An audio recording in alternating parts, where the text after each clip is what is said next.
자, 봅시다. 인식론입니다. 이거 푸는데 재미있던가요? 재미없던가요? 이 논리학입니다. 논리학 여러분들. 이게 사실은 아무래도 여러분들이 좀 약간 고정관념이긴 하지만 아무래도 이제 업무를 선택하는 학생들보다 화자를 선택하는 학생, 그리고 또 이제 남학생들보다 여학생들이 상대적으로 인문 예술 지문에 대한 이해도가 조금 더 높아요. 그러니까 조금 이해 안 되는 것도 조금만 풀어서 설명을 해주면 아 하고 이해를 해요. 근데 문제는 뭐냐? 인문학 지문에서 갑자기 논리학이 나온다. 이러면 사실은 이거는 인문 지문이 아니라 솔직하게 말하면 수학 지문이거든요. 수학 지문이라 가지고 갑자기 좀 어려워지죠. 수학하는데 여러분들 명제 좋아합니까? 이 명제가 사실은 근데 막 엄청 중요하게 다뤄지진 않잖아요. 그렇죠? 근데 이 명제에 대한 개념을 아는 것은 수학적으로 수학을 학문으로서 받아야 되는 게 되게 중요하죠. 딴 세상이니까요. 자 봅시다. 그래서 논리학입니다. 논리학. 요거는 진짜 하나하나 이 말이 무슨 의미인지를 좀 생각하면서 봅시다. 천천히. 자, 인식론에서의 주요 관심사는 명제적 지식이랍니다. 자, 그래서 명제적 지식이란 인식 주체가 S가 명제 P를 안다고 말하는 것이 성립하는 경우에 이때 명제의 P를 말합니다. 자, 그러니까 S가 P를 안다라고 하는 명제 자체가 바로 성립이 안 되는 거야. 뭐가 필요한데? 어찌됐건 간에, 자, 지금 저기 이 S가 P를 안다라고 하는 이 명제 P를 가리키는데 여기 뒤에서 뭐라고 하냐면 인식론에서 지식은 정통적으로 정당화되는 참인 믿음이라고 설명을 한단 말이야.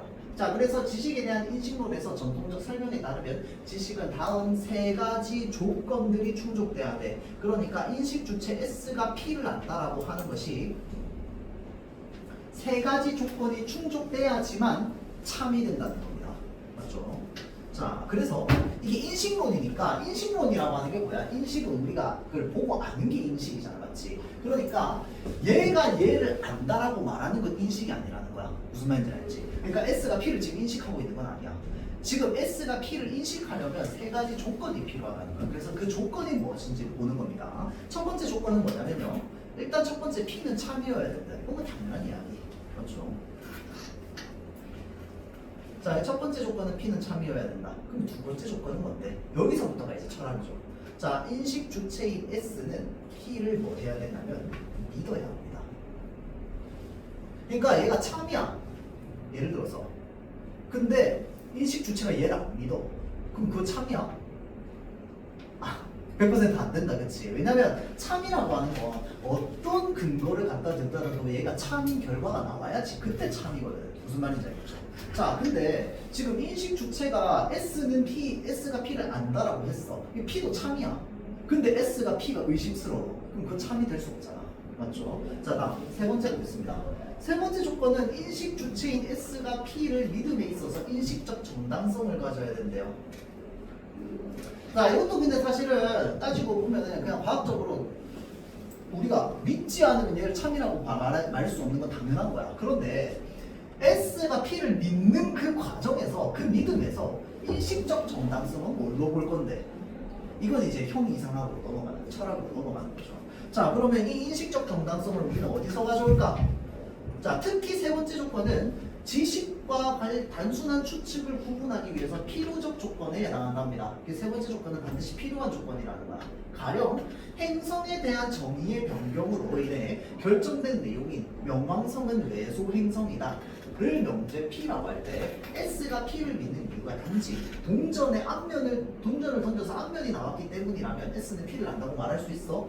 없다는 거야. 그게 무슨 말인데? 이건 피하지 마세요, 여러분들. 동전을 던져서 앞면이 나왔다라고 하는 것을 만약에 정당성으로 가져갔다면 이 S는 P를 안다가 참이 될 수 있어? 없다는 거야. 무슨 말인지 알겠지? 제대로 된 근거가 아니잖아. 무슨 말인지 알겠죠? 그 제대로 된 근거가 뭔데? 여기서는 인식적 정당성이라는 말입니다. 무슨 말인지 알겠죠? 자, 그러니까 이 명왕성이 외소 행성이라고 하는 이유가 바닥에 동전 던져서 내가 이걸 안다라고 하면 이건 안다고 말할 수 없는 거잖아. 맞지? 결과는 참이 맞지만 무슨 말인지 알겠죠? 자, 그래서 인식론에 따르면 인식 주체인 S가 P를 믿음에 있어서 인식적 정당성을 가지기 위해서, 그러니까 얘가 아까 근거라고 했잖아, 그치? 근거를 인식적 정당성이라고 본다라고 하는 거는 사실 이게 인식적 정당성을 가진다라고 하는 걸 조금 우리 편한 말로 바꾸면 근거가 타당하기 위해서는 이 말이랑 똑같은 말입니다. 무슨 말인지 알겠죠? 자, 그래서 자, 인식적 정당성을 가지기 위해서는, 근거가 타당하기 위해서는 진리 개연적이어야 됩니다. 개연적인 게 무슨 말인데? 개연이라고 하는 건요, 여러분들, 개연의 반대말이 혹시 뭔지 압니까? 아, 이거 진짜 물어보고 싶은데, 뭐 물어보면 다 눈을 피하니까. 개연의 반대말이 뭡니까? 아, 요건 고등학교 2학년이 알 수도 있는데, 혹시 문학을 열심히 공부했다면 개연의 반대말은 뭘까요? 우연입니다. 그렇죠? 개연의 반대말은 우연이에요. 그 말은 뭐냐면 개연은 짜여져 있는 겁니다. 그렇게 될 수밖에 없게끔 짜여져 있는 걸 개연이라고 하고요. 우연은 뭐야? 짜여져 있지 않은데 대뜸 갑자기 튀어나와서 그게 맞다라고 해요. 그게 우연입니다. 그래서 왜 우리가 흔히 고전 소설에는 우연성이 작용하고 현대문학에서는 개연성이 작용한다고 얘기하잖아요. 그렇죠? 왜냐면 그 주몽이 왜 아래서 태어났는지는 도대체 개연성이 없습니다. 무슨 말인지 알겠지? 그냥 유아가 햇빛을 받아서 태어난 거야. 맞죠? 거기에는 이유와 근거를 따질 수 없습니다. 왜? 우연이기 때문에. 근데 개연은 뭐야? 빨간불에 횡단보도를 달려갔어. 그래서 교통사고가 났어. 이 교통사고가 난 건 뭔데? 개연이야, 우연이 아니야. 무슨 말인지 알겠죠? 그게 개연입니다. 자, 그러니까 자, 인식적 정당성을 가지기 위해서 진리 개연적이어야 한다라고 하는 건, 인식적 정당성을 가지기 위해서 뭘 가져와야 된다? 진리가 개연적으로 있어야 된다, 이 말입니다. 무슨 말인지 알겠죠? 다시 말하면 P는 적절한 근거를 바탕으로 한 추론에 기반을 둔 뭐여야 된다는 거야? 믿음이어야 된다는 거야. 이게 동전 던지는 거랑 반대말이 되는 거지. 그렇죠? 자, 그러면 명왕성은 외소행성이다라고 하는 명제 P가 있을 때 S가 명제 P를 있는 이유가, 예를 들어서 내가 이 나사에서 나온 과학 잡지를 보고 읽어서 그걸 알아. 그래서 S는 P를 안다라고 얘기했어. 그러면 이거는 뭐가 되는 거야? 맞는 완전 참인 명제가 되는 거야. 왜 그런데? 적절한 근거를 바탕으로 한 추론이기 때문에. 무슨 말인지 알겠죠? 자, 그런데 장미는 빨갛다. 자, 여기서 문제가 생깁니다. 장미는 빨갛다와 같이 일상적인 믿음은 추론의 과정 없이 지각에 의한 경험을 바탕으로 직접적으로 형성된다고 볼 수 있다는 거야. 자, 이게 무슨 말이냐면 우리가 뭘 하다가 빨간색의 장미를 보고 장미는 빨간색이야 라고 얘기했어. 이 장미는 빨간색이야 라고 얘기했습니다. 그러면 이 장미를 빨간색으로라고 얘기를 하기 위해서 여러분들이 이때까지 초등학교 1학년 때부터 지금까지 배워왔던 모든 과학적 지식을 동원합니까? 안 하잖아. 왜 안 하는데? 내 눈에 빨간색이니까. 맞죠? 자, 그럼 내 눈에 빨간색이니까 빨갛다라고 얘기하는 거는 과학적 지식입니까? 아닙니다. 나의 지각입니다. 무슨 말인지 알겠죠? 자, 그래서 추론의 과정 없었습니다. 여러분들 이때까지 배워왔던 과학의 과정을 한 번도 떠올려 본 적 없어. 그냥 빨간색이라고 얘기했습니다. 맞죠? 지각에 의한 경험을 바탕으로 형성했습니다. 그럼 이 명제는 이제 장미는 빨갛다라는 문제를 거짓이 되나요? 이걸 설명할 수 없다는 거야. 무슨 말인지 알겠죠? 재밌죠? 자, 그래서 따라서 추론의 바탕을 주지 않는 믿음들이 있는 것인지에 대한 질문이 생길 수밖에 없겠지. 인식론을 바탕으로 생각을 하자면 모든 것은 다 인식을 바탕으로, 그러니까 적절한 근거에 믿음을 둔 인식을 바탕으로 이제 다 명제가 이루어진다라고 하는데, 그러면 추론을 안 하고 알면 어떻게 되는데? 라는 질문이라는 거야. 무슨 말인지 알겠죠? 자, 그런 질문이 생겨나. 그리고 이러한 믿음들에 대한 정당화는 어떻게 이루어지지? 너는 장미가 빨갛다라고 하는 것을 어떻게 과학적으로 정당화할 건데? 그냥 내가 봐서 빨간 건데. 맞죠? 이걸 설명할 수 없는 거야. 맞죠? 자, 그래서 이러한 것들에 대한 질문이 생기는데, 이것을 토대론이라고 하는 이론에서는 이 두 질문에 대한 대표적인 입장으로서의 토대론이 무엇인지가 나와 있는 겁니다. 무슨 말인지 알겠죠? 자, 그래서 토대론자들에 따르면 우리의 믿음 체계는 두 개의 층위로 이루어져 있습니다. 그러니까 믿음을 애초에 뭘로 나눠준 거야? 위아래 그냥 층으로 나눠준 겁니다. 맞죠? 자, 그래서 하나는 추론 과정에 매개 없이 직접적으로 형성되며 정당화되는 믿음이랍니다. 자, 추론 과정 없이, 추론의 과정에 매개 없이 직접적으로 형성되는 거, 아까 예시로 들었던 거 뭐야? 청미가 빨간색이네. 추론 필요 없습니다. 왜? 지각을 통한 경험이거든. 무슨 말인지 알겠죠? 자, 그 다음 믿음 체계의 토대를 이루는 기초 믿음들이라는 거야. 자, 그래서 추론의 과정 없이 직접적으로 형성되는데 걔를 뭐라고 한다고? 기초 믿음이라고 한다고. 자, 그러면 기초 믿음이라고 하는 거는 과학적 지식이 없어도 얘가 뭐 이렇다라고 하는 거는 우리가 알고 있는 거. 뱀에 물리면 아프다. 저 사과는 빨갛다. 라고 얘기할 수 있는 거. 다 경험을 통해서 알 수 있는 거야. 맞죠? 자, 그 다음에 다른 하나는 이러한 기초 믿음들로부터 추론을 통해서 정당화되는 믿음이라는 거야. 추론. 그러니까 이제 논리적 사고가 필요하다는 거지. 과학적 사고가 필요한 겁니다. 근거가 필요해요. 그거를 우리는 뭐라고 한다고? 우리가 아니고 토대론자들은 비기초 믿음이라고 한다고. 자, 그래서 토대론자들이 믿음을 두 개의 층위로 나누는 이유는 기초 믿음이 존재해야지만 뭐가 가능하기 때문에? 논증이 가능하기 때문에. 자, 다시 아까 인식론 봤습니다. 인식론의 관점으로 보자면 이 기초 믿음과 비기초 믿음 중에서 증명할 수 있는 믿음은 뭐밖에 없어? 인식론으로 보자면 얘밖에 없습니다. 왜? 인식론은 추론을 통해서 해야 된다며. 맞지? 그러니까 얘만 증명 가능한 거야. 얘가 증명이 안 되는 거야. 그러니까 믿음을 두 개로 나눠버린 거야. 토대로는. 무슨 말인지 알겠죠? 자, 그래서 이렇게 층위를 나눈 이유는 기초 믿음이 존재해야만 논증이 존재하기 때문이다. 맞죠? 아까 인식론 그거. 맞죠? 자, 그래서 어떤 믿음 A1이 정당화되었다라고 예를 들어서 가정해 봅시다. 자, 그러면 이 A1은 적절한 근거의 바탕에 추론을 기반을 둬야 되잖아요. 인식론을 바탕으로. 그러면 그 말은 무슨 말이야? 이 적절한 근거라는 무언가가 또 있다는 말이네. 그럼 이 적절한 근거를 또 A2라고 봅시다. 자, 그럼 A2가 참이면 역시 또 정당화되어야 되면 A2를 정당화할 수 있는 근거에 또 뭐가 필요한 거야? A3이 필요한 거야. 자, 이렇게 가면은 영원히 증명이 가능한가요? 영원히 증명 불가능입니다. 맞죠?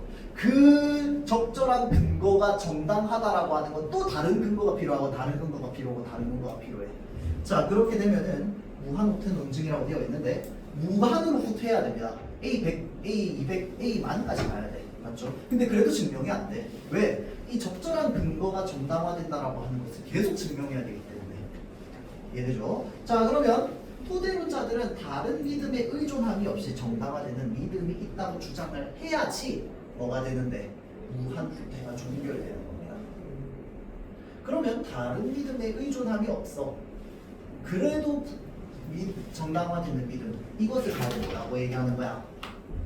기초 믿음이라고 얘기하는 겁니다. 과학적 추론이 필요 없는 거야. 그러니까 이게 적절한 근거다라고 하는 것을 정당화시킬 필요가 있다 없다? 없다는 거야. 내 눈에 빨간색이고 그냥 빨간색인 거야.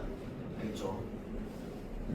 그래야지 그 기초 믿음들이 있어야지 이 기초 믿음이라고 하는 걸 이용해가지고 다른 걸 다 증명해 줄 수 있는 거야. 이 기초 믿음들이 얘 뭐가 되는 거야? 근거가 되는 겁니다. 무슨 말인지 알겠죠? 자, 그래서 토대론자들을 무한후퇴 논증으로 나타나는 문제를 해결하기 위해서 기초 믿음이 있다고 주장했다. 이 위에 있는 문단 제대로 이해했으면 여기서 한 3-4줄은 그냥 다 똑같은 말입니다. 자, 그들은 이와 함께 기초 믿음이 정당화되었다라고 하는 지도 설명을 해야 됐는데 이에 대해 토대론자들은 기초 믿음이 다른 믿음에 의존함이 없이 정당화될 수 있다라고 보았고, 반복이야. 이는 근거에 의지하지 않고 지각에 의한 정당화. 이게 아까 뭐였어? 내 눈에 빨간색이면 그냥 빨갛다는 거야. 알겠죠? 자, 그 다음에 자신의 심리 상태나 정신의 움직임을 내면적으로 파악하는 것에 의해서 정당화가 가능하다라고 하는 겁니다. 자, 그러니까 단순히 그냥 이 현상적인 빨갛다, 뭐 어떻다 이런 걸 떠나서 내 머릿속에서 일어나는 심리 변화, 그 다음에 인식의 변화 이런 것들까지 다 뭐로 기초 믿음으로 보는 거야. 무슨 말인지 알겠죠? 그래서 그 기초 믿음을 토대로 이제 비기초 믿음을 만들어내는 겁니다. 자, 그래서 보자면 예컨대 나는 기쁘다라고 하는 심리 상태, 이걸 과학적으로 증명할 수 있니? 논리적으로 증명할 수 있어? 없단 말이야. 그럼 나는 기쁘다라고 하는 건 기초 믿음이야, 비기초 믿음이야? 기초 믿음입니다. 맞죠? 그냥 이거는 증명 불가능이야. 그냥 기쁘니까 기쁜 거야. 맞죠? 자, 그래서 나는 기쁘다라고 하는 심리 상태에 대한 파악을 통해서 정당화되는 기초 믿음인데요. 자, 또한 기초 믿음의 이 대상은 빨갛다는 이 대상에 대한 지각이나 관찰의 결과로 형성된 거야. 장미가 빨갛다. 자, 그래서 이 대상에 대한 지각에 따른 경험적 내용을 서술한 비개념적 감각 경험인 이 대상은 빨갛게 보인다. 이 대상은 그 장미가 빨갛다랑 장미가 빨갛게 보인다랑 혹시 무슨 차이인지 압니까? 수학적으로, 논리적으로. 잘 보세요. 장미가 빨갛다는 주관적 서술입니다. 그리고 개념적 서술이에요. 빨강이 어디서부터 어디까지 빨강인데? 빨강을 정의 내릴 수 있나요? 사실 없거든. 무슨 말인지 알겠죠? 그러니까 우리가 예를 들어서 우리 지금 뭐 예를 들어서 뭐 8시 25분이라고 한다면 근데 이건 좀 증명이 너무 가능하다. 뭐가 있을까요? 쉽게 안 떠오르네. 하여튼 자, 색깔로 봅시다. 자, 빨강을 그러면 어디서부터 어디까지를 빨강으로 볼 건데? 빨강이랑 조금 다른 게 섞이면 이걸 주황으로 볼 거야? 계속 빨강으로 볼 거야? 이 빨강이라고 하는 말은 사실은 되게 개념적인 말이거든. 그렇기 때문에 누구에게나 다 똑같이 적용되지 않습니다. 이게 개념적인 거야. 무슨 말인지 알죠? 그래서 빨간 이 색깔은 빨간색이다라고 하면 이거는 주관적 문장이 됩니다. 그런데 이건 빨갛게 보여라고 하면 무슨 말인데? 얘가 나에게 보이는 현상이 내 입장에서는 빨갛게 보인다는 겁니다. 무슨 말인지 알겠죠? 그러면 그때는 뭐가 되는데? 얘가 나한테 보이는 거기 때문에 비개념적인 게 되는 거야. 왜냐면 보이는 거는 실제 사건이잖아. 무슨 말인지 알겠죠? 그러니까 내 머릿속에 있는 빨강이라고 하는 개념, 내가 끄집어내서 보여줄 수 없는 이 빨강이라는 개념에 대해서 얘기하는 게 아니고 얘가 내 입장에서 빨갛게 보인다는 거야. 이거는 사건의 서술이거든. 자, 그렇기 때문에 비개념적인 감각 경험인 이 대상은 빨갛게 보인다에 의해서 정당화될 수 있다는 거야. 이 대상은 빨갛다고 하는 거야. 그러니까 다시 이 대상은 빨갛게 보인다라고 하는 문장이 이 대상은 빨갛다라고 하는 거에 근거가 됩니다. 이해돼요? 얘는 비개념적인데 이 빨갛게 보인다라고 하는 거는 진짜 말 그대로 나한테 빨갛게 보이는 거야. 그래서 나는 뭐라고 얘기할 수 있는 거야? 이건 빨갛다라고 얘기할 수 있는 거야. 그러니까 사실은 똑같은 말이야. 똑같은 말인데 이걸 개념적으로 나누면 개념적과 비개념적으로 나누면 이렇게 이제 문장 두 개로 나눌 수 있단 말이죠. 그렇죠? 자, 그래서 이 말에 의해서 정당화될 수가 있다는 거야. 그래서 비개념적인 감각 경험이 기초 믿음을 정당화하는 까닭은 뭐뭐로 보인다, 뭐뭐로 들린다와 같은 추론은 외부 세계에 대한 판단이 아니라 감각 주체에 들어있는 건데 뭐뭐로 보인다라고 하는 건 경험 그 자체라는 거야. 내가 이거를 빨갛게 경험했다라는 말입니다. 빨갛게 보인다라고 하는 건 무슨 말인지 알겠죠? 그래서 빨갛게 보인다라고 하는 경험으로부터 내 머릿속에 뭐가 생기는가? 이 장미는 빨간색이라는 말이 생기는 거라고. 자, 그래서 비개념적인 감각 경험을 나타내는 말이기 때문입니다. 경험적 내용은 비개념적인 감각입니다.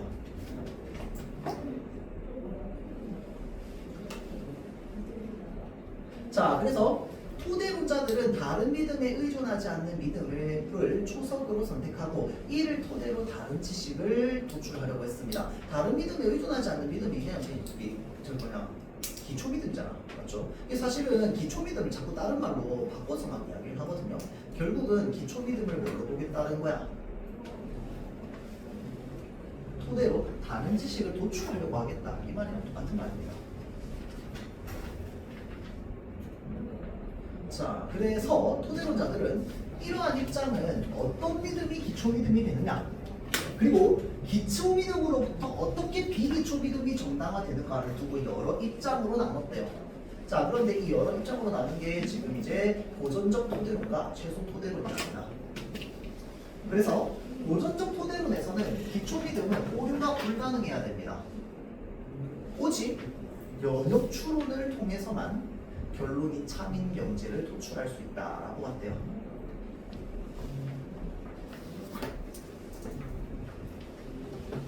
자, 그러나 이러한 입장은 두 가지 문제에 봉착하게 됩니다.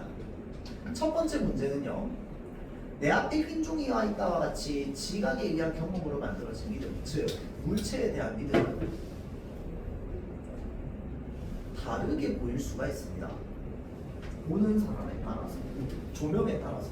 그러니까 나의 경험이야. 나의 경험인데 예를 들어서 이 흰 종이가 있어. 흰 종이가 있는데 이 불빛이 파랗냐 노랗냐 빨갛냐에 따라서 얘 색깔이 변할 거 아니야. 그러니까 내 감각의 경험이 계속 변합니다. 근데 사실 다 해놓고 보면 이건 원래 흰색이었는데 그럼 이 감각적 경험은 참이 될 수 없잖아. 이 종이는 빨갛다라고 하는 게 사실은 불빛이 빨개서 빨간 건데 맞죠? 이게 증명이 안 되는 겁니다. 그러니까 이게 이런 오류가 나타난다는 거예요. 자, 그래서 대부분의 믿음이 물체에 대한 믿음이라는 점에서 나는 존재한다. 나는 지금 생각하고 있다. 와 같이 고전적 토대론에서의 그 오류 불가능한 믿음은 극히 일부의 특수한 믿음에 해당한다라는 겁니다. 자, 그러니까 기초 믿음은 전부 뭐에만 해당한다고? 특수한 믿음들에만 해당한다고. 자, 그래서 다시 여기로 넘어오면 이제는 아까 얘기했듯이 이 고전적 토대론의 문제로서 보자면 이 장비는 빨갛다는 이제 더 이상 입증이 불가능합니다. 맞죠? 왜냐하면 조명에 따라서 달라질 수 있잖아. 사실 흰색 장비였는데. 맞죠? 자, 그러면 뭐만 증명이 가능한데? 이 기초 믿음을 통해서 나는 생각한다, 고로 존재한다 라는 말이 있다고 칩시다. 이거는 가능해. 왜? 내가 생각하고 있다라는 걸 내가 스스로 경험적으로 알고 있고 내가 존재한다라는 걸 내가 스스로 경험으로 알고 있어. 그럼 이거는 증명 가능하지. 이건 기초 믿음이야. 맞죠? 이거는 변하지 않을 테니까. 뭐 조명이 바뀐다고 이게 내 마음이 변하는 건 아니잖아. 맞죠? 자, 그렇기 때문에 자, 이 특수한 믿음이라고 하는 건 뭐야? 그 사람이 마음속 내부에 가지고 있는 아주 몇 개의 특수한 믿음에만 국한되는 거야. 결국 오류 불가능한 믿음이라고 하는 건. 왜냐하면 나머지 이 믿음은 전부 오류가 가능한 거야. 우리가 실제 세상에서 만날 수 있는 이 지각할 수 있는 이 모든 세상에서의 믿음은 경험을 통한 믿음은 사실은 오류가 가능한 거지. 그래서 오류 불가능한 경험을 찾다 보면 사실은 몇 개 안 된다는 거죠. 그게 문제라는 겁니다. 그게 첫 번째 문제. 그러나 토대론의 두 번째 문제는요. 물체에 대한 믿음이 오류 불가능한 믿음이라면 비개념적인 감각 경험에 대한 믿음에 의해서 연역적으로 구별되어야 합니다. 자, 여기까지 일단 좀 끊어볼게요. 여러분들 연역이랑 귀납이 혹시 뭔지 압니까?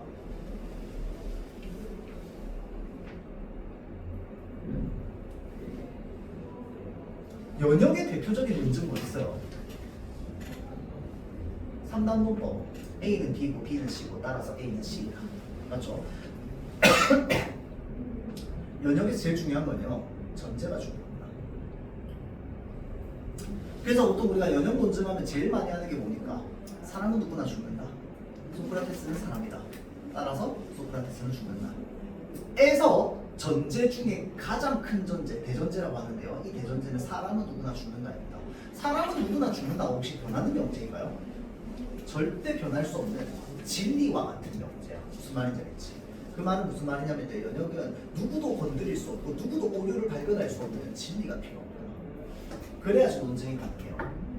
그래서 전제에 오류가 발견되잖아요. 그러면 이 연역 논증은 거짓이 됩니다. 참이 될 수가 없어요. 무슨 말인지 알죠? 그래서 진리, 그러니까 사실 원래 진리 아닙니다. 진리가 아니어도 연역 논증은 충분히 할 수 있어. 왜냐하면 우리가 논증이라고 하는 게 반드시 참을 증명하려고만 하는 건 아니잖아. 자, 그런데 이 전제가 참이 되려면 무조건 뭐가 필요하느냐? 진리가 반드시 참이어야 되고 오류 불가능이어야 됩니다. 무슨 말인지 알겠죠? 자, 그러니까 아까 그 믿음, 기초 믿음 관련해가지고 연역적으로 추론이 가능해야 된다고 했잖아. 그치? 자, 그러니까 이 절대 건드릴 수 없는 오류를 발견할 수 없는 진리를 바탕으로 사람은 누구나 죽는다와 같은 진리를 바탕으로 소크라테스가 죽는다라고 하는 결론을 이끌어내야 된다. 이게 연역 추론입니다. 무슨 말인지 알겠죠? 자, 그럼 귀납 추론은 뭔데? 쉽게 말하면 경험 추론입니다.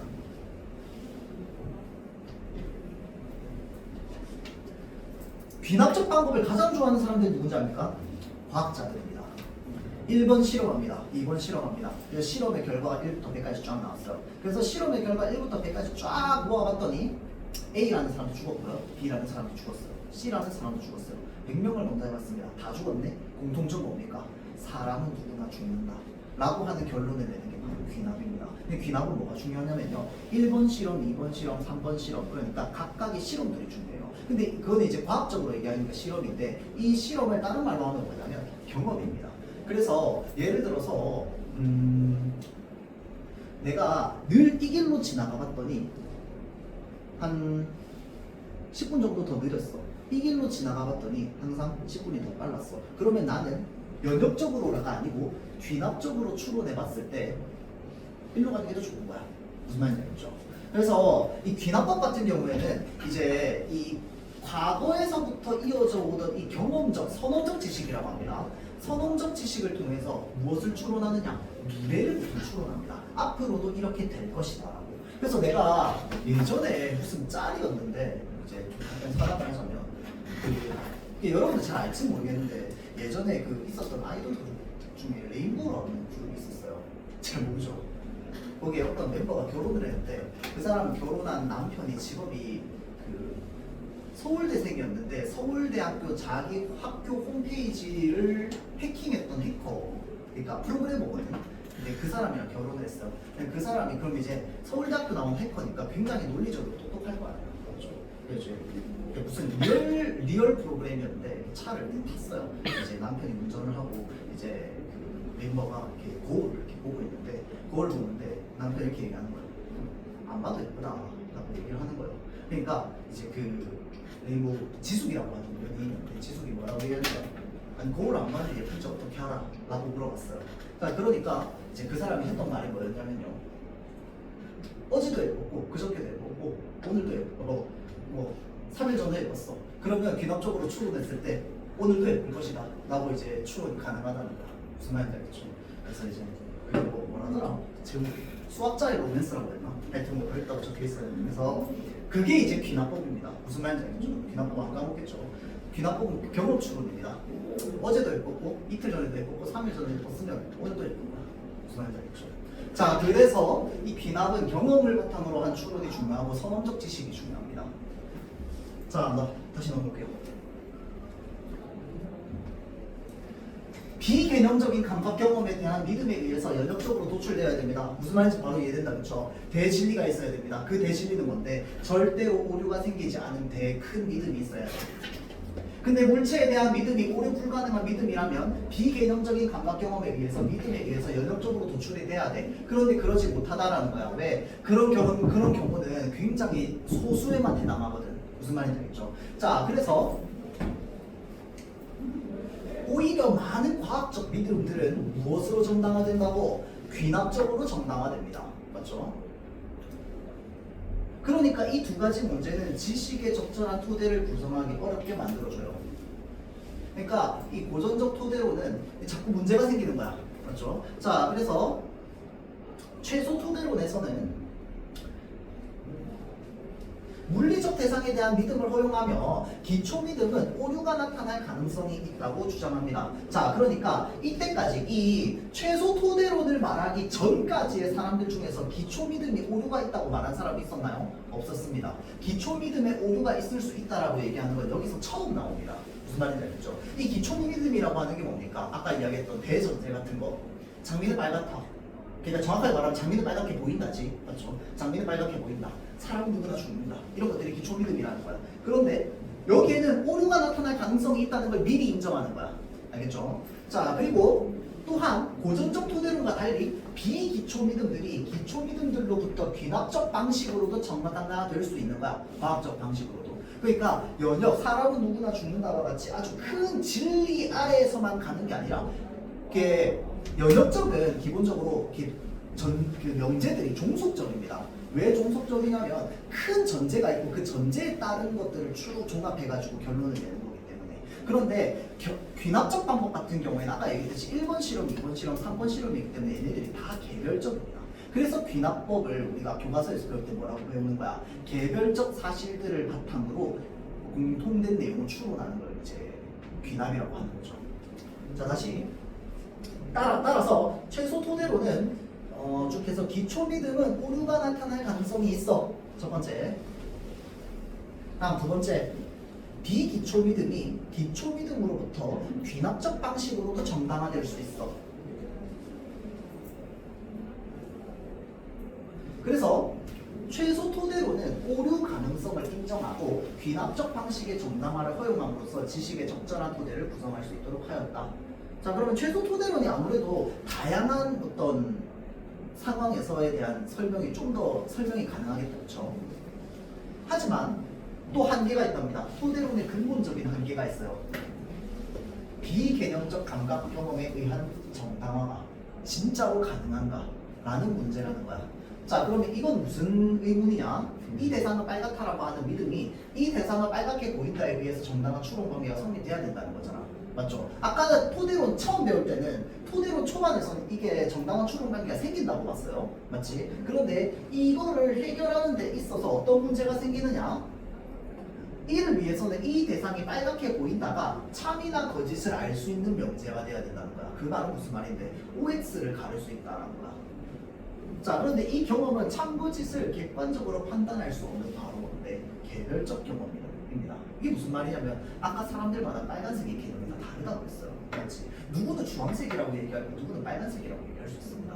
맞죠? 그 말은 무슨 말이냐면 전부 다 개별적 경험이기 때문에 얘는 참거짓을 100% OX로 나눌 수 있냐? 없다는 거야. 무슨 말인지 알겠죠?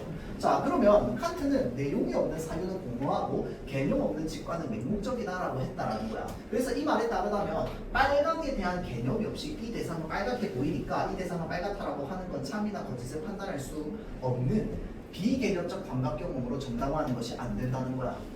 빨강이 뭔데? 정의 불가능 아니야? 빨강이 뭔데? 맞죠? 빨강에 대한 정의가 안 되어 있기 때문에 이 대상은 빨갛게 보인다라고 하는 것 자체가 사실은 성립이 안 된다는 거지. 무슨 말인지 알죠? 자, 그래서 그거는 그냥 믿음일 뿐이라는 거야. 맹목적인 믿음. 자, 그래서 토대론의 이러한 근본적인 한계는 정학론이 등장하는 원인이 되었다. 사실 뒤에는 의미 없는 문장이긴 한데, 자, 정학론에서는 진짜 모든 믿음들의 이 사실 또는 실제와의 비교를 통해서 정당화되는 것이 아니라고 봤대요. 자, 그래서 이 입장에서 이미 가지고 있는 지식의 체계 중에서 뭐만 옳다고 판결된 체계에서만 비추어가지고 모순이 없는지를 따지는 겁니다. 그래서 이 모순이 없는지를 따지고 나서 옳고 그름을 보는 겁니다. 그래서 이 정학론이라고 하는 거 우리가 흔히 이제 정반합이라고 하는 개념이 있어요. 이 정반합이 뭐냐면요. 정은 예를 들어서 A는 B다라는 게 정이야. 그럼 뭐냐면 A는 B가 아니라 반입니다. 왜냐면 여기니까 무슨 말인지 알겠죠? 그래서 이 정과 이 반 사이에 모순이 있는가 없는가를 통해 가지고 이걸 통해서 이걸 합쳐가지고 이제 만들어내는 이론을 정반합이라고 합니다. 이 정반합은 어떤 삼각형의 역도를 가지고 있는데 하여튼 뭐 그렇습니다. 사실 마지막 세 줄은 필요 없어요. 자, 그래서 지금 여기서 말하는 거는 결국은 경험. 이 경험이라고 하는 게 이거 위에 거였죠. 빨갛게 보인다. 얘가 참거짓을 객관적으로 판단할 수 없는 거라는 거야. 개별적 경험이라는 겁니다. 여기서 사실 끝났어. 맞지? 이 문장 하나 때문에 토대론에서 얘기하고 있는 이거는 다 아니라는 게 증명이 가능하잖아. 맞죠? 그래서 이 문단의 핵심은 이 문장이었습니다. 그렇죠? 자, 그래서 요거는 사실은 여러분들이 머릿속으로 막 여기에 있는 단어를 막 집어넣어가지고 하는 것보다 이 개념적으로 좀 잘 이해하면요, 좀 굳이 쓸데없이 막 이것저것 막 표시하고 뭐 하고 막 정리하고 이럴 필요 없이 좀 이제 이해가 되는 겁니다. 그렇죠? 그래서 각 문단에서 뭘 얘기하고 있는지만 알면 돼. 그렇죠? 근데 대신에 말이 좀 길죠. 그래서 정리할 것도 한번 봅시다. 시간이 4번 문제 뒤에 인식론 더 볼게요. 자, 그래서 방금 여기 나왔던 게 약간 논리학의 고전 논리학은 아니긴 한데 뭔가 이 논리학을 잘 설명할 수 있는 문제들 중에 하나이긴 하거든요. 그래서 요거 여러분들 좀 익숙하게 좀 봐보면 나중에 혹시나 논리학 질문 나왔을 때도 좀 두려움 없이 받아들일 수 있을 겁니다. 자, 일단 인식론 볼게요. 명제적 지식입니다.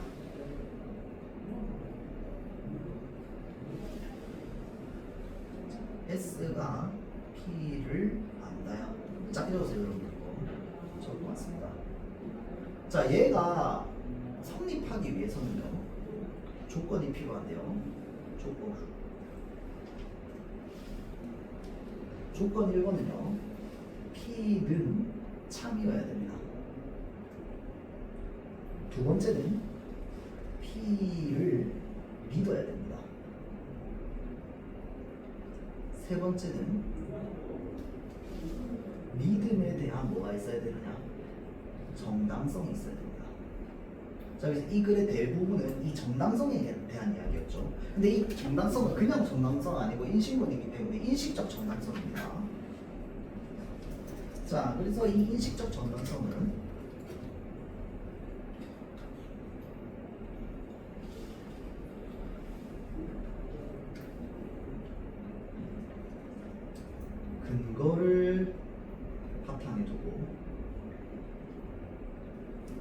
추론한 것을 기반으로 하는 겁니다. 그래서 그게 이제 인식적 정당성이다.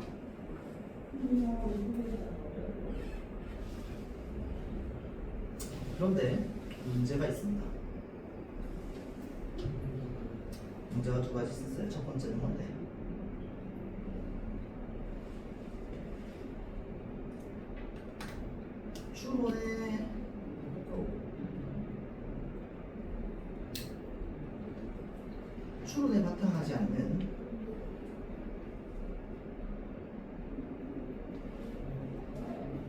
추론에 바탕하지 않는 믿음이 있는가? 플러스 정당화를 어떻게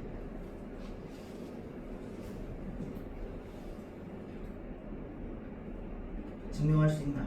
요거죠.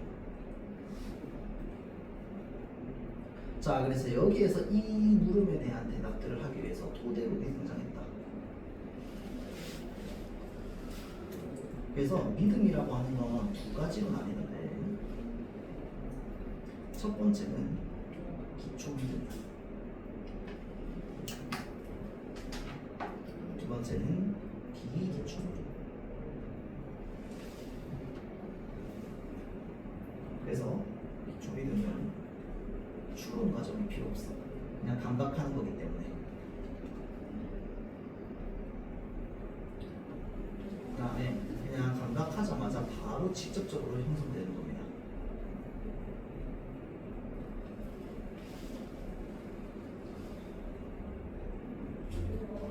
자, 비기초 믿음은요, 기초 믿음에서 추론을 통해서 확보할 수 있는 겁니다. 확보란 말은 없긴 한데 얻을 수 있는 거죠. 비기초 믿음은 이 장미가 빨갛게 보인다라고 하는 기초 믿음을 통해서 얻을 수 있는 겁니다. 그런데 이 기초 믿음이 하는 역할이 있어요. 바로 뭐냐? 무한 루트를 종결시킵니다.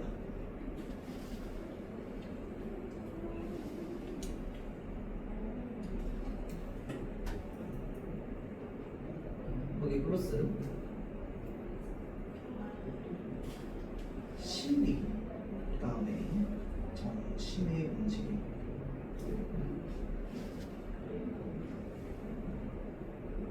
파악을 통해서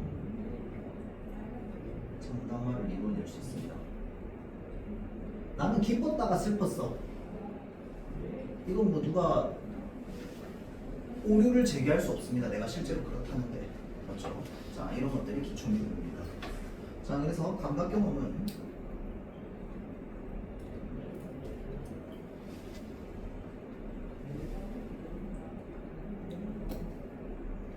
기초 믿음을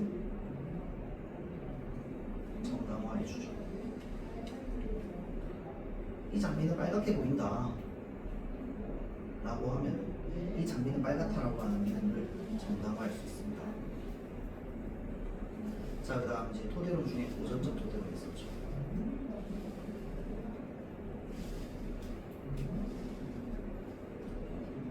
기초 믿음이라고 하는 건 오류가 없어요. 그 다음에 연역 추론이 가능해야 됩니다. 연역 추론을 가능하게 하는 대전제 역할을 해야 됩니다. 대전제 역할. 그런데 문제가 생깁니다. 첫 번째 문제는요, 예를 들어서 오류 없는 믿음이 있다고 치면 그거는 아주 특수한 믿음에만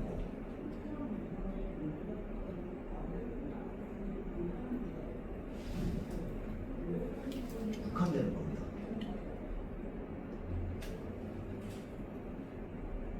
또는 우리가 오류 없이 믿고 있는 것 중에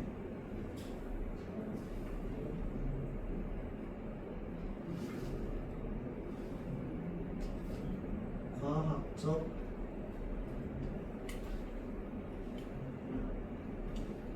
믿음이 있는데 이거는 사실은 다 귀납적 믿음으로 얻은 거야. 귀납적으로 얻은 거야. 이 과학적 믿음 자체가. 자, 그래서 최소 토대론이 나왔습니다.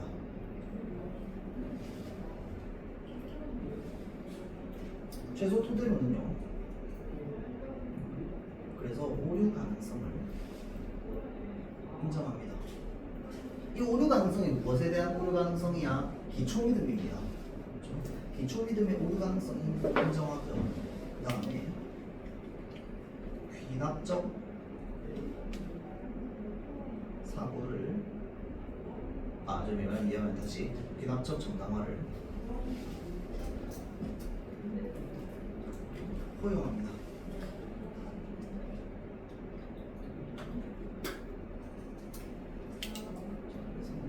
또 마지막에 또 그 지적해가지고 자 토대론의 한계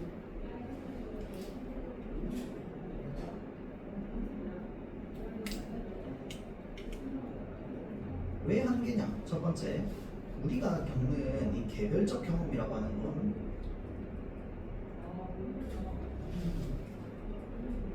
참과 거짓을 객관적으로 판단하는데 판단할 수 없다는 겁니다. 판단 불가능.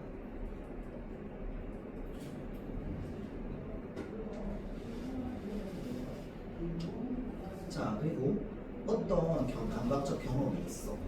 그러면 그 경험을 가지고 믿음을 가지게 돼요. 저 대상은 빨갛게 보인다라고 하는 경험을 통해서 이 대상은 빨갛다라고 하는 믿음을 가져버리면 얘는 너무 맹목적이야.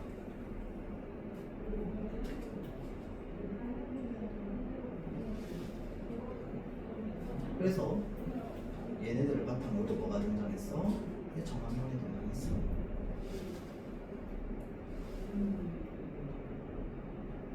자, 그래서 정황론이라고 하는 건 믿음이라고 하는 것, 실제와 비교하여서 정당화될 수 없습니다.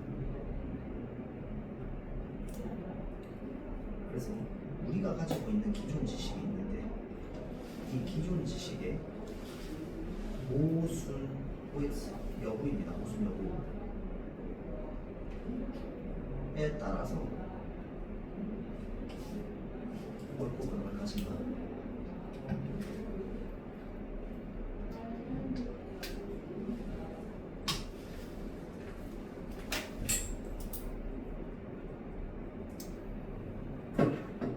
자, 여기까지 하고요. 다음 지문은 이렇게 빠르게 읽으면서 중간중간에 이 지문에서 어떤 구조를 좀 잘 파악을 해야 되는지 한번 보겠습니다. 자, 그래서 안무가 어원상 중간 1분 다 넘어가겠습니다. 자, 회의회가 활동하는 당시에 궁정 발레가 상영되던 궁정홀은 관객석이 무대보다 높은 곳에 있어서 관객들은 위에서 춤을 내려다보게 되어 있었대요. 자, 이 때문에 궁정 발레 무용수들은 공간상의 배치가 동선이 그리는 궤적으로 관객들이 식별할 수 있는 기하학적 형상을 만들어내는 게 특징이었다라고 하는 거. 어떤 형식을 만들어냈는지는 몰라. 맞지? 어떤 형상을 만들어냈는지는 모르는데 그게 어떤 구조에 따르는 거야? 저 무대가 관객보다 한참 아래에 있는 거야. 맞죠? 관객석에서 이렇게 바라보는 겁니다. 어찌됐건 이렇게 바라볼 때 뭔가 효과적인 형상을 만들어냈대요. 그렇죠? 자, 따라서 회의의 기보법은 3차원의 궁정홀의 무대와 춤을 2차원의 종이 위의 사각형과 선 기부로 치환하여 무용수의 진로와 위치를 기록함으로써 기하학적 형태를 재현하는 데 주안점을 뒀답니다. 자, 2차원인 종이 위의 사각형과 선 기부. 얘네 그냥 기구라고 돼 있는데 얘네 전체가 다 기구라고 보면 됩니다. 알겠죠? 얘네가 다 합쳐서 기구야. 자, 그래서 이 사람은 지금 어떤 기호를 통해서 이 발레 무용수의 이 동작과 동선을 나타냈다는 겁니다. 자, 그래서 베이에는 자신의 기보법을 통해서 공간과 움직임이라고 하는 두 가지 측면에서, 자, 그러니까 공간과 움직임이라고 하는 두 가지 측면에서 춤의 원칙을 확립했대요. 자, 그래서 그는 춤이 발생하는 공간을 사각형으로 규정했답니다. 자, 그래서 그 공간을 사각형으로 규정하고요. 무고 페이지에 맞게 그려진 이 사각형은 직사각형 구조의 궁정홀 전체 공간을 의미한다고 합니다. 그러니까 춤을 추게 되는 그 궁정홀 전체를 그냥 하나의 사각형으로 봤대요. 자, 그리고는 춤의 움직임을 구성하는 요소를 포지션 파등 다 9개의 동작 요소, 춤의 움직임을 동작 요소와 그 다음에 카당스 그리고 피겨로 세분화했답니다. 자, 그래서 포지션과 파는 각각 발의 위치와 그 다음에 발을 내딛는 형태를 나타내며 카당스는 움직임의 박자를, 자, 그래서 지금 포지션과 파는 발의 위치 형태, 자, 그 다음에 카당스는 움직임의 박자, 그리고 피겨는 무용수의 동선이랍니다. 자, 그래서 페이의 기부법은 사각형 안에 피겨를 표시하는 선이 그려져 있고 그 선에 카당스와 동작 요소를 표시하는 기구들이 결합된 형태였대요. 자, 그래서 춤의 각 동작은 언제나 포지션에서 시작하기 때문에 무용수의 움직임은 연속적 과정이 아니라 무제의 특정 위치에서 정해진 자세를 취하는 것이 강조된다. 그 외에 우리가 보면 뭐 발레든 뭐 피겨스케이팅 이런 거 보면은 이 위치에서 어떤 동작, 이 위치에서 동작, 뭐 이런 것들이 있잖아요, 그렇죠? 자, 그런 것들이 지금 이 관점으로 보자면 사각형이라고 하는 무대가 있고 이 사각형으로 표시를 하다 보니까 얘네들을 뭘 할 수밖에 없는 거야? 특정 위치마다 어떤 동작 정해진 자세를 취하는 것이 강조되는 겁니다. 얘네 공간을 사각형으로 해서 그냥 기호로 나타냈기 때문에, 그렇죠? 자, 그래서 춤의 동작을 구성하는 행위와 그 동작을 기호화하는 행위는 별개의 것이었지만, 자, 페이의 기호법에 의해서 안무라는 용어는 종이 위에 기호를 써서 춤을 창작하는 것으로 이제 의미가 됐대요. 자, 그래서 자, 지금 쭉 보면 움직임의 요소들 역시 수직과 수평의 평면 운동으로 구조화되었습니다. 왜? 사각형이랑 기호만 썼으니까. 맞죠? 그러니까 그 말은 무슨 말인데 2D로 그려졌다 이 말입니다. 그래서 이러한 동작 요소들은 향후 발레의 기본 테크닉이 되었대요. 자, 그래서 안무가 평면 위에 기하학적인 형상을 그리는 것을 주된 목적으로 하는 작업이 되면서 2차원 조형성이 춤의 미적 규범으로 확립되었답니다. 자, 그러니까 춤이 뭘로 2차원적으로 계속 표현되고 그 다음에 2차원성이 강조된다는 겁니다.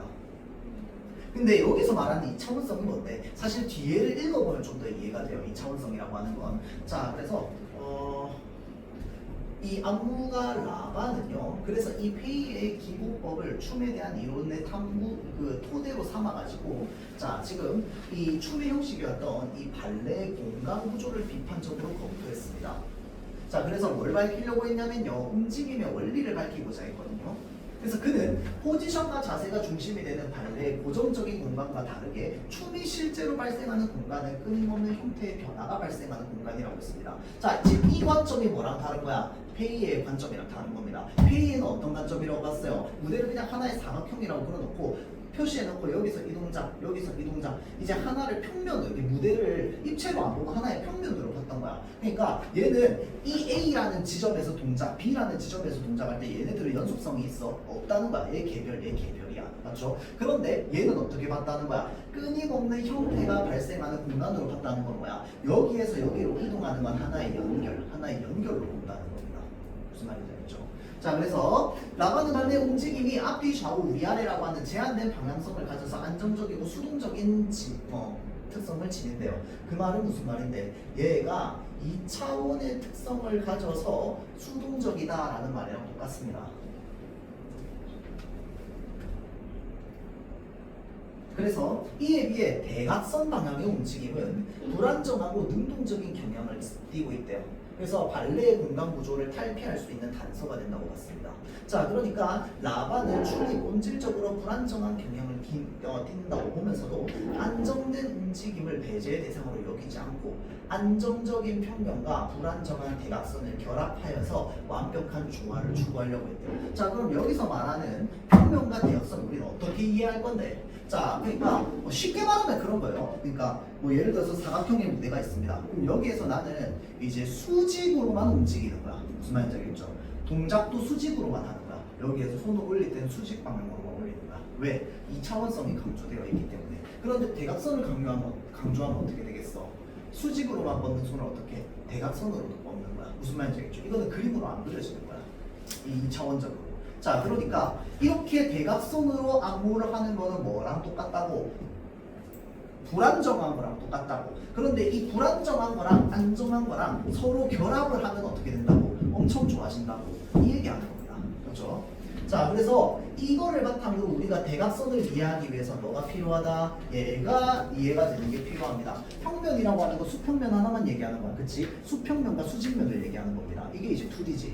맞죠? 그런데 이 앞에 뭐가 생겼어? 이렇게 입체적인. 그러니까 얘랑 얘가 이렇게 생겨버렸잖아. 그치? 여기에서 이 입체적인 얘가 생겨버렸습니다. 맞죠? 자, 그래서 얘를 이 모든 방향으로 다 이렇게 하다 보면 어떻게 되는데? 정식이 면체가 그려지게 된다고. 그러면은 요 점점점점점 하나는 전부 뭐야? 서로 대각선이 위치하고 있습니다. 맞죠? 그럼 예를 들어서 무용수가 손을 뻗고 발을 뻗는 위치를 어디다 갖다 놓으면 돼? 여기에 갖다 놓는 순간 어떤 상태가 되는 거야? 불안정한 상태가 되는 거야. 맞죠? 불안정한 상태는 무슨 말이야? 능동적인 거랑 똑같은 말입니다. 자, 이렇게 수직으로만 있으면 뭐야?